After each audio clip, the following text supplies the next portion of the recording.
Hi everyone, it's Ardith, and today I have a card for this week's Splitcoaststampers Featured Stamper Challenge. I started by using the large Scallop Hearts die from Pretty Pink Posh to create a stencil for some ink blending. I taped my cardstock panel to the stencil with some new 1/2-inch purple tape that I was given at Creativation last week. I pulled out my Catherine Pooler Designs Party Dress ink and a blending brush, and then I taped down the tip of the heart so it wouldn't move while I was blending the ink. These brushes make it easy to get a nice blend, and I worked my way around the heart, using more pressure around the edges and less in the center to give the heart some dimension.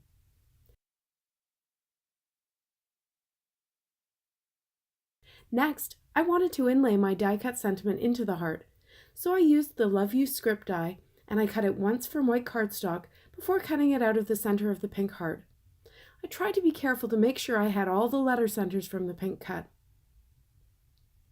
I used some Be Creative tape on the back of the panel to provide a sticky place for the white die cut to land, and then I laid the two die cuts into the correct place. I had to take a second to locate the center of the L, which had dropped out of the die cut, but then I got the pink die cuts and laid them over the top to be able to easily push the letter centers into the correct places for all the rest of the letters. When I had them all in place, I flipped the panel over and burnished it with my Teflon bone folder to ensure that all the pieces were stuck in and level. Next, I used my Misty and some black ink to stamp two of the hummingbirds from Hummingbird Thanks onto some white cardstock. I put some scrap paper behind my panel to help absorb the COPIC markers, and I used a simple color scheme. I started with warm grays for the bodies, using my lightest shade all over, and then moving darker for depth and shadows. And then I used some pink markers for the hummingbirds' heads.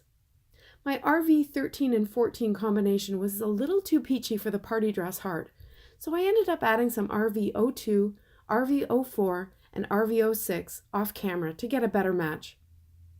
I used a scallop stitch border die to trim down the very edge of one side of the panel, using the same bits of purple tape to hold it in place while I ran it through my die cutting machine. I backed the panel onto a black card base, and then I placed my hummingbirds.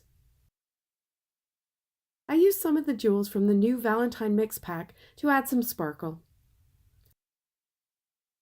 I hope you enjoyed this video. This design is full of fun techniques to create a striking but still clean and simple Valentine or anniversary card. Shopping links are below and on my blog. Thanks so much for watching. See you next time.